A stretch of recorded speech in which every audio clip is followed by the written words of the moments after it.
고대로부터 인간은 이 세상이 돌아가는 근본 원리에 대한 호기심이 참 많았어요. 어떤 철학자는 이 세상의 모든 것이 물과 흙과 불과 바람으로 구성되어 있다고 믿었습니다. 피타고라스는 이 세상이 숫자로 구성되어져 있고 숫자로 굴러간다고 그렇게 믿었어요. 동양에서도 마찬가지입니다. 항상 이 세상의 근원과 운영 원리에 대해서 사람들은 생각이 참 많았어요. 동양 사람들은 이 세상이 기라고 하는 에너지로 구성되어 있으며 모든 것이 기의 에너지의 작용이다 라고 그렇게 믿고 있었습니다. 그런데 이 세상의 근본 원리가 무엇인가 라고 하는 주제로부터 완전히 획기적인 방향 전환을 이루는 계기가 있었습니다. 바로 독일의 철학자 칸트라고 하는 사람이에요. 칸트는 세상적 눈에 보이는 현실보다는 그 현실을 탐구하는 인간의 인식으로 탐구의 방향을 바꿨습니다.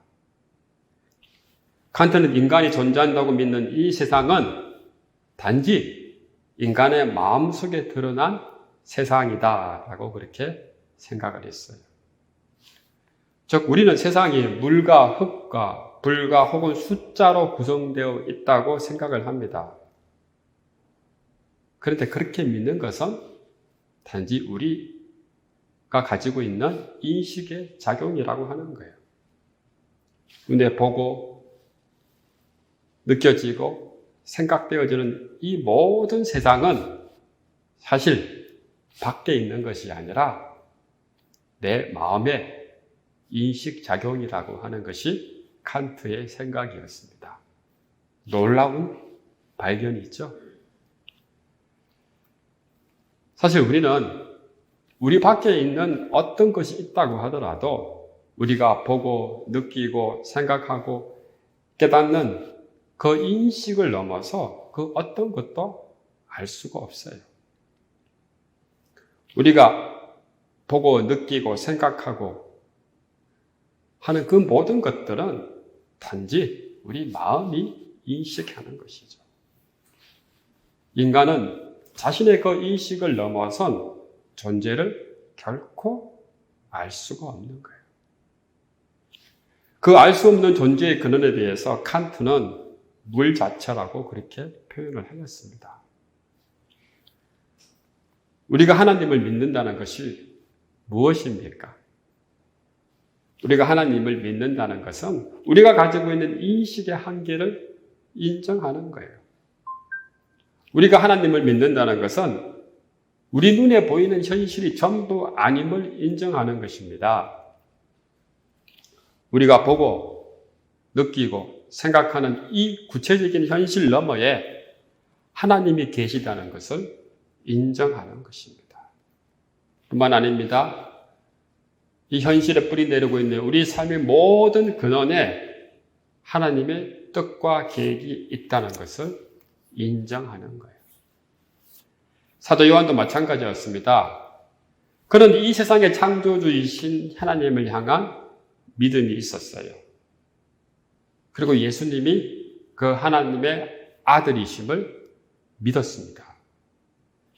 말씀으로 오신 예수님이 하나님과 함께 하시며 만물이 그로 말미암아 지은 바 되었다는 그 진리를 사도 요한은 믿었고 선포했습니다. 사도 요한이 요한복음을 기록할 당시에 영지주의자들, 유대 영지주의자들, 바리새인들, 헬라인들 모두 다 예수님을 알고 있었고 예수님에 대해서 많은 궁금증을 가지고 있었습니다. 과연 예수님이 하나님의 아들인가? 사도 요한은 이들에게 예수님이 하나님의 아들이라고 하는 그 진리를 선포하기 위해서 사람들이 가지고 있었던 그 진리라는 개념에 대해서 사용했고 그 말을 사용했습니다. 그 말이 바로 무슨 말이냐? 지난주에 말했듯이 로고스라고 하는 말이에요. 이들은 이 로고스가 중심이 되어서 세상 모든 것이 돌아가고 이 로고스 안에 진리가 있다고 믿었던 거예요. 사도 요한은 당시 사람들이 전혀 모르던 말을 가지고서 예수님을 소개한 것이 아니고 당시 사람들이 아주 익숙했던 개념, 아주 익숙했던 그 말을 가지고서 예수님에 대해서 소개했던 거예요. 그 말이 바로 뭐다? 로고스라고 하는 거예요. 그 로고스라고 하는 말이 오늘 요한복음 1장 1절에 구체적으로 나오고 있습니다. 태초에 말씀이 계시니라. 이 말씀이 하나님과 함께 계셨으니 이 말씀은 곧 하나님이시니라. 헬라어 성경에 이 말씀이라고 하는 헬라어가 로고스라고 하는 말이에요. 사도 요한은 이 로고스가 바로 예수님이시다라고 이야기를 한 거예요. 자, 그렇다면 여러분, 사도 요한이 예수님을 소개하면서 말한 이 로고스와 당시 사람들이 생각했던 그 로고스가 무엇이 다를까요? 같은 개념을 가지고 말을 했지만은 그 뜻은 좀 달라요. 무엇이 다를까? 이것이 중요한 거예요. 당시 사람들은 이 로고스를 세계의 근본 원리며 창조주라고 생각했고 제2의 신이라고 생각했고 이 로고스에 대해서 굉장히 중요하게 생각했어요. 또 로고스도 하나님으로부터 나온 피조물이라고 생각을 한 거예요. 그래서 당시 사람들은 당연하게 생각했습니다. 로고스가 예수님이라면은 예수님도 당연히 하나님의 피조물이다 라고 그렇게 생각을 한 거예요. 이에 대해 사도 요한은 아니다. 예수님은 하나님의 피조물이 아니고 하나님이시다. 얼마나 놀라운 선포입니까?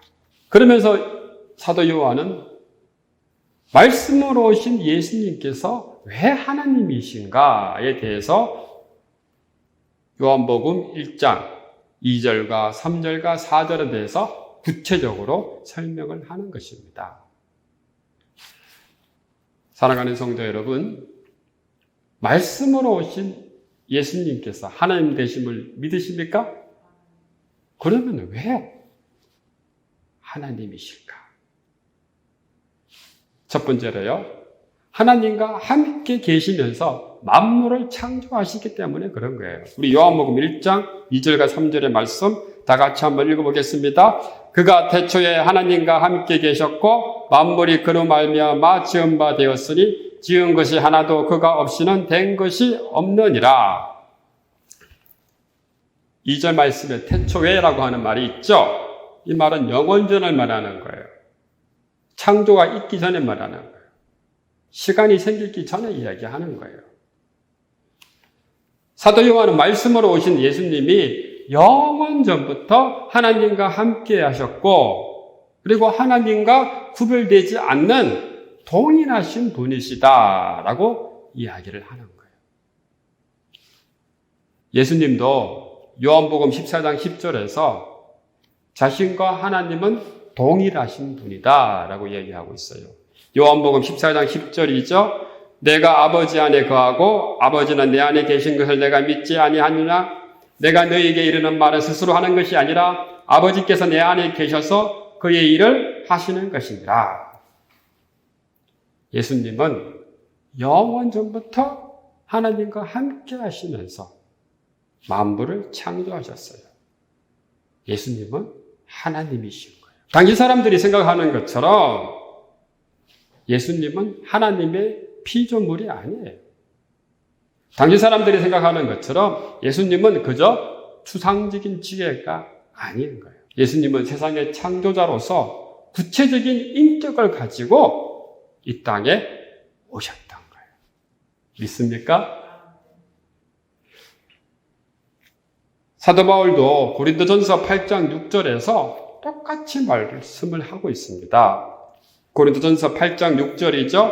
그러나 우리에게는 한 하나님 곧 아버지가 계시니 만물이 그에게서 났고 우리도 그를 위하여 있고 또한 한 주 예수 그리스도께서 계시니 만물이 그로 말미암고 우리도 그로 말미암아 있느니라.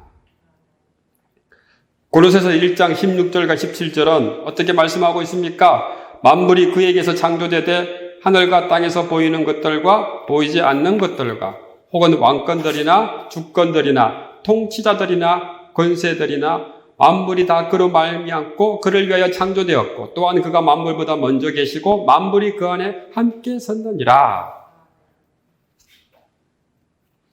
여기서 예수님을 무엇이라고 얘기하고 있습니까? 세상 모든 만물을 창조하셨다. 뿐만 아닙니다. 세상 모든 만물에 대해서 예수님은 주관자이시다. 사랑하는 성도 여러분, 이 진리를 믿으십니까? 세상의 모든 만물과 세상의 모든 일들은 예수님으로 말미암아 생겼다가 사라집니다. 오늘날 사람들은 세상이 돌아가는 근본 원리가 무엇인지 궁금해하고 있습니다. 여러분, 세상이 돌아가는 근본 원리가 뭐예요? 사람들은 도대체 무엇으로 살아갑니까? 인간의 이성과 능력이 만든 과학기술과 물질이에요. 구체적으로 말하면 돈이에요. 사람들은 돈이 없으면 세상에 굴러가지 못한다고 생각해요. 사람이 살 수가 없다고 믿습니다. 사실 우리는 돈이 없으면 아무것도 할 수 없는 그런 상황에 지금 처해져 있어요. 돈이면 무엇이든 할 수 있는 것처럼 믿어지는 세상에 우리는 살고 있습니다. 돈이 이 세상을 움직이는 주된 원리. 우리 앞에 놓여 있는 물질의 능력과 힘은 너무나 압도적이에요.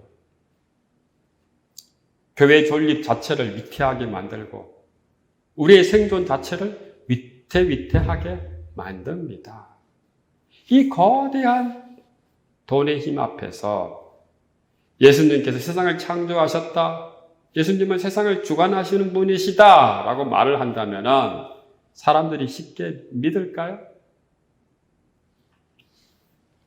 쉽게 믿지 않죠. 우리만 해도 이 진리에 대해서 무감각하고 망각한 채로 살 때가 참 많이 있어요.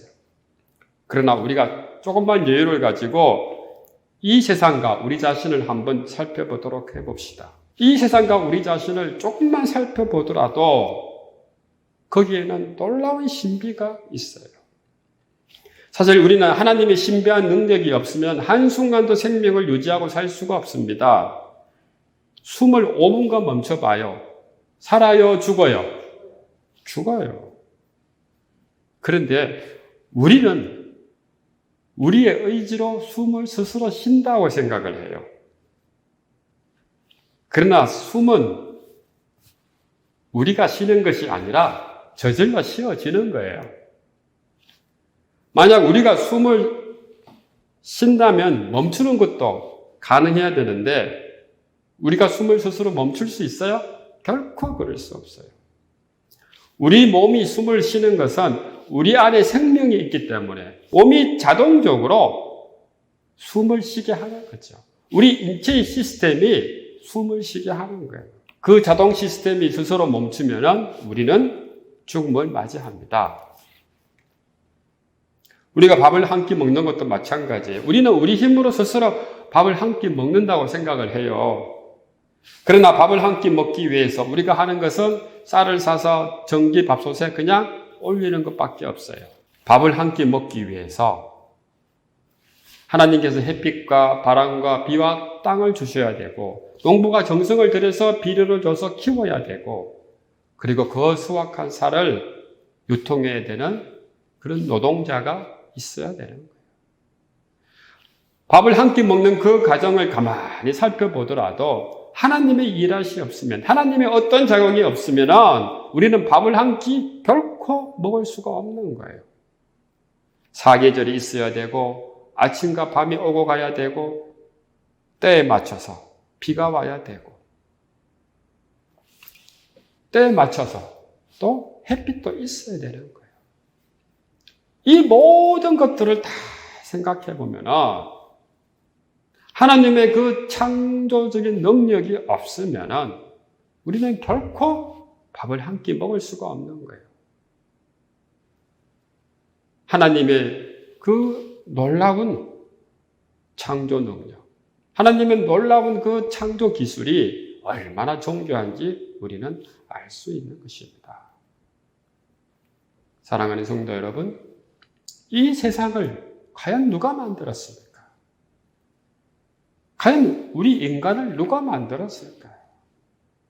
바로 예수 그리스도이십니다. 예수 그리스도께서는 이 세상을 만드셨고 또 이 세상을 통해서 그의 영광을 드러내시는 거예요. 그래서 우리는 우리 삶 속에서 역사하시는 예수님을 창조주로 고백할 수 있는 거예요. 오늘 사도 요한이 선포하는 진리가 바로 이것입니다. 예수님께서 창조주이시고 예수님께서 세상의 주관자이시다라고 하는 거예요.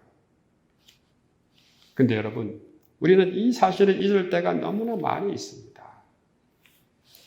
사랑하는 성도 여러분, 모든 만물이 우리 주님으로 말미암아 이루어지고 굴러가고 있음을 믿으시는 저와 여러분 되시기를 주님의 이름으로 축원합니다. 항상 예수님 안에 머물러 있어야 돼요. 삶의 모든 생사화복이 주님께 달려있는 거예요. 세상에 달려있는 것이 아닙니다. 물질에 달려있는 것이 아닙니다. 오직 주님께 달려있는 거예요. 사랑하는 성도 여러분, 우리 시선이 어디로 향하고 있습니까? 주님께 향해져 있어요. 안 그러면 세상을 향해져 있습니까? 우리의 시선이 세상에 두게 되면 결국 세상을 집착하게 되어지고 세상에 집착하면 세상에 따라가게 되어져 있는 거예요. 우리의 시선이 세상으로 향하면 향할수록 결국 우리는 창조주 대신 예수님을 잊어버리게 되어져 있는 거예요. 예수님과 멀어지는 거예요. 항상 예수님 안에서 머무시는 저와 여러분 되시기를 주님의 이름으로 축원합니다. 항상 성령님의 음성에 귀를 기울이시고 주님과 더불어 깊은 교제를 나누시는 저와 여러분 되시기를 주님의 이름으로 축원합니다. 이를 위해서 오늘 우리가 이렇게 모여 예배를 드리며 기도하며 말씀을 묵상하는 거예요.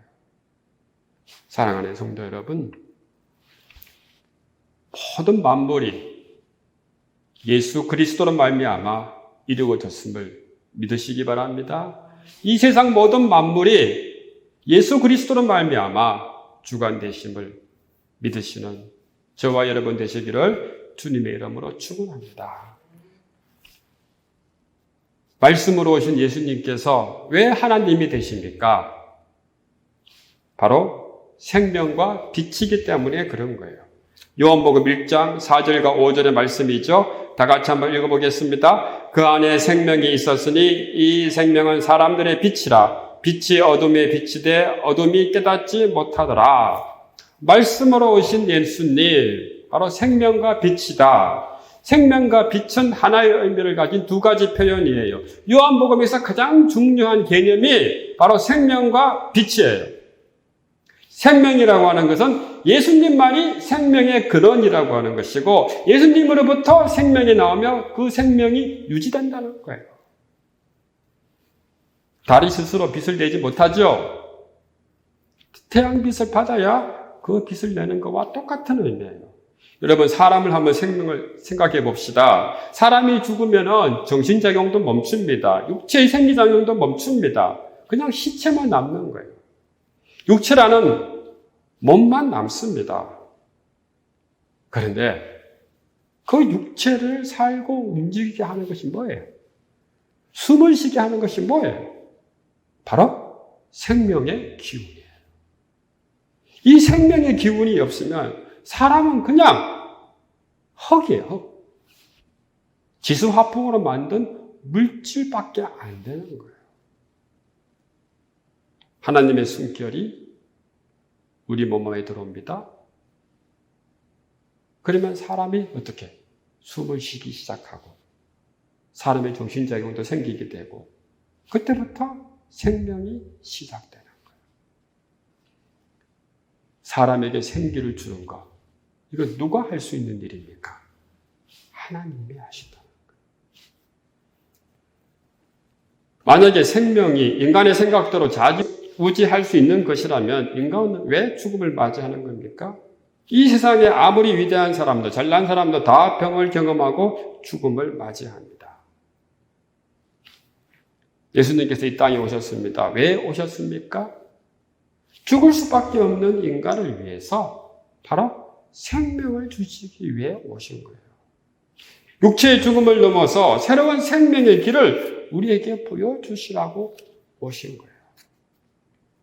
예수님께서 생명의 주인이시며 빛이심을 믿으시는 저와 여러분 되시기를 주님의 이름으로 축원합니다. 생명과 빛 되신 예수 그리스도가 이 땅의 어둠 가운데 오셨어요. 어둠을 밝히러 오신 거예요. 그런데 사람들은 그 어둠을 발견하지 못했습니다. 예수님께서 오신 그 의미를 알지 못했어요. 예수님께서 주시는 그 생명도 받지 못했고 예수님께서 비추시는 그 빛도 발견하지 못했어요. 왜 깨닫지 못했을까? 예수님께서 마구간에 태어나셨기 때문입니다. 초라한 목수의 아들이었기 때문이에요. 보잘것없는 변두리 마을에서 살았기 때문에 그래요. 예수님은 너무나 가까이 있었고 너무나 일상적이었고 너무나 평범하게 있었기 때문에 사람들은 예수님께서 있는 그 생명을 발견하지 못했고 그 빛을 보지 못한 거예요. 그래서 어둠은 빛을 알아보지 못한 거예요. 사랑하는 성도 여러분, 우리가 살고 있는 이 세상이 빛이 가득해요? 어둠이 가득해요?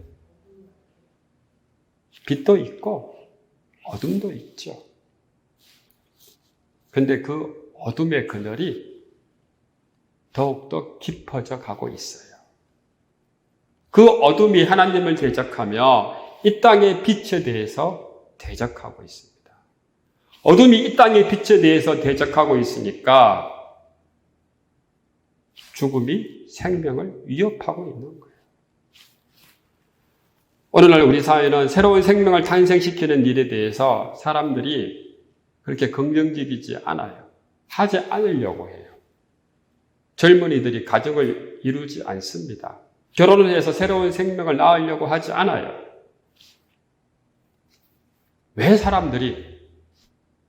왜 젊은이들이 결혼해서 가정을 이루고 아이를 낳지 않으려고 할까요? 인간이 태어나면서 빠지는 그 본능적인 종전 보존의 욕구가 사라진 걸까요? 타인과 하나로 깊이 연결되고자 하는 그 욕구가 사라진 걸까요? 아니에요. 우리 사회 젊은이들이 결혼을 선택하지 않는 이유는 돈 때문에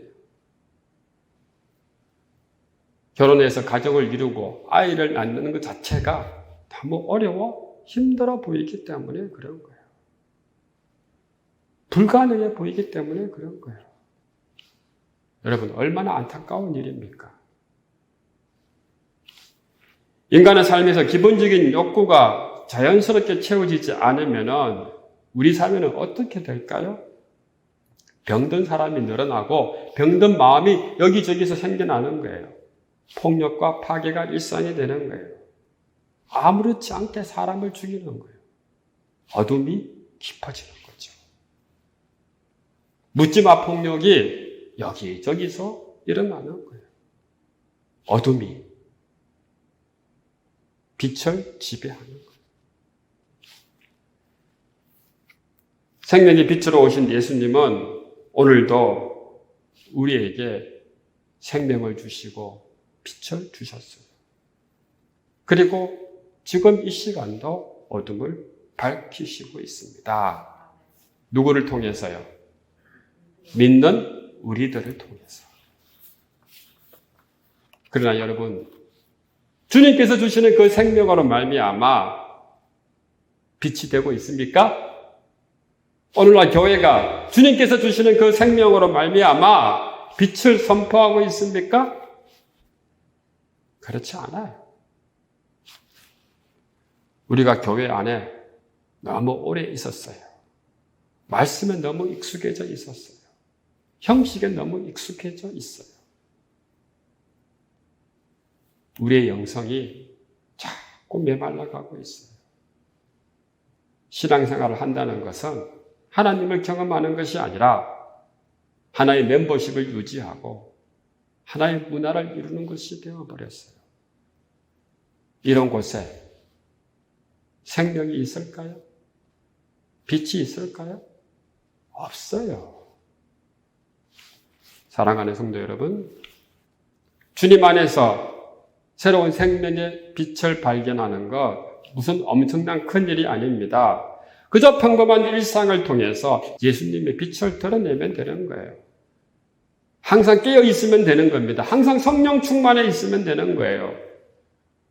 우리가 살아있는 영성으로 항상 살아가고 있으면 우리 안에 생명이 있고 빛이 차고 넘치는 것입니다.